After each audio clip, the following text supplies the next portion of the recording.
Guys, you got to check out our friends at Simply Carbon Fiber. They are your guys for anything carbon fiber. If you can name it, they make it. They offer all kinds of products, from phone mounts to jewelry and everything in between. My personal favorites have been the wallets and the phone cases. I'm using the Real Carbon Fiber Cash and Card Slim wallet. Guys, I love it. Fold cash up, put it into the clip in the back, store up to 7 cards in the wallet itself. The Forged Carbon Fiber wallet is another great choice for those of you who are looking to upgrade your wallet. As for phone cases, the iPhone 13 Pro, Real Carbon Fiber case from the Classic series. Guys, it's great. The carbon fiber is super tough, and it currently is protecting my phone right now. For all of your carbon fiber needs, head on over to simplycarbonfiber.com or click on the link below. Make sure you use my promo code Chael10. That's going to get you 10% off your order. Robert Whittaker, 205 pounds, Yuri Prochazka, Glover Teixeira.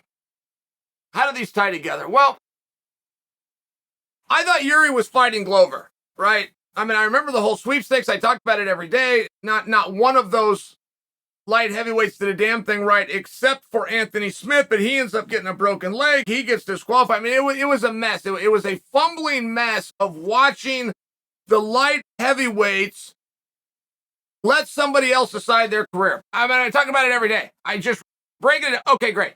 Glover did nothing, zero, not one thing right. But the other two guys imploded. He's the last man standing. Here we are. That was a month ago, guys. That was a month ago since I brought you that topic. Now, you guys didn't care about it anyway. I had no topic that I have covered in 2022 that has done worse and has had a less interest by you than the rematch of Prochazka versus Teixeira. But it's still what we were left at. I was happy to be off the chain. Quite frank, I was so glad when that fight got made so I could just move on with my life and quit doing numbers that publicly embarrass me. But here we are, because now we find out that fight is not made. Why? But how is the fight not made a month later? And there's an answer to that. And it's not logistical and it's not organizational. It's not that the papers didn't have time to come through the printer and get to everybody's desk. Somebody somewhere is not signing off on that fight. I'd like to know who it was. I'm purely curious. Find that stuff interesting. Which one of these two guys who publicly agreed to the fight and said that they want the fight is now being a problem in terms of getting the fight signed, and why? Is it a location issue? Is it a date issue? Is it a numbers issue? Probably not. Probably not a money issue. Most fighters come out and they love to tell the public about how poor they are. I mean, it's like a thing they like. And as a matter of fact, they want the public sympathy, but they don't tell the public they're poor. They actually tell them about all the millions of dollars I made, but it wasn't enough. And then they can't figure out why the public doesn't sympathize with them. But either way, usually that doesn't stay quiet.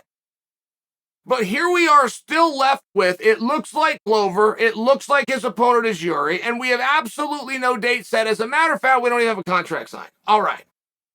I'm good with all those things. That could be going on all over within weight classes, and we just don't hear about it. It would just seem as though if that isn't the fight and that isn't done, if it is, then please quit talking about it's not done. If it is done, right? I mean, do you see the distinction where it's important to know? The other light heavyweights, of which were banging their chest and trying to make attention, all went away very quietly. Now, they should have. I would have too. We were told that fight was done. I'm just sharing for you. A month has gone by, and now it's revealed that it's still not done. I mean, if there is any sign, if there is any way the UFC could possibly make this clearer without having to tell you, we're not interested in you two fighting. And maybe that doesn't bother those two guys. Maybe they just don't care. Well, it doesn't care if you want it or not. I got it, and by God, once you give it, you can't take it, and maybe that's the way it is. Oh, okay, great. I'm not saying that somebody should have their feelings hurt. I'm just sharing for you. If there is ever a way for the UFC to make it any clearer in any clearer terms. You guys did it to me. It didn't feel good. I'm not saying that my message could fit. You guys have done it to me. Every time I talk about Prochazka versus Glover, every time I put that in the thumbnail, my piece bombs. You don't want to see it. You don't leave me comments. You don't make thumbs up. You've made it very clear.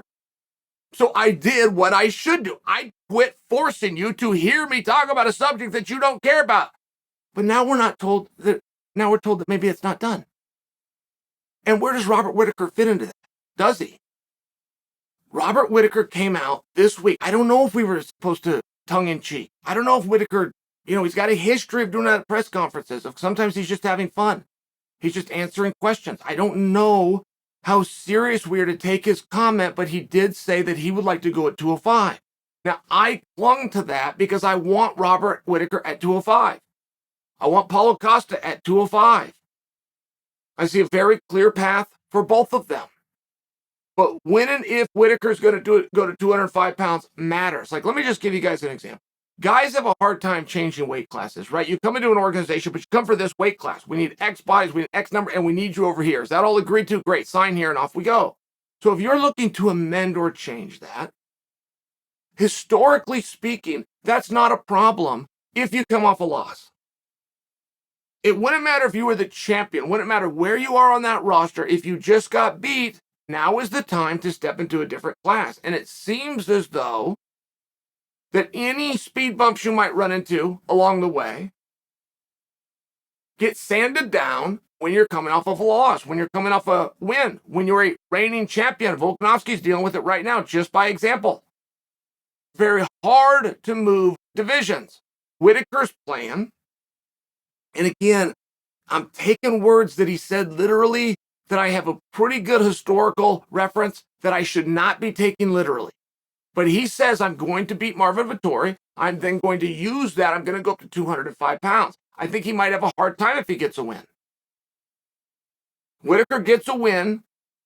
He goes right into a position that greatly matters to the outcome of Pereira versus Adesanya. Vettori does as well. These two are in the same boat, but this is with a win. Robert's talking about getting a win and going to 205. I love Robert. I love the 205. I think if he's going to get there, that's something that he truly is looking at. That regardless of the outcome of his match with Vettori, he still needs to be truly looking at. And just because he says it or he likes to do it, there is resistance met, but it won't be if he loses to Vettori. And my roadmap for him and my path to get him to a championship fight at 205 does not diminish if he gets defeated by Vettori, just to share with you. So I think there's some moving parts there. I think that there's a lot happening. Prochaska's the champion at 205 pounds who has buried his head in the sand long ago, but he has a contender out there somewhere who has buried his head in the sand long ago. You guys made it crystal clear that you don't care about this topic. I just felt I needed to cover it. I promise you, I'll give you another 4 weeks. I won't bring these guys up again.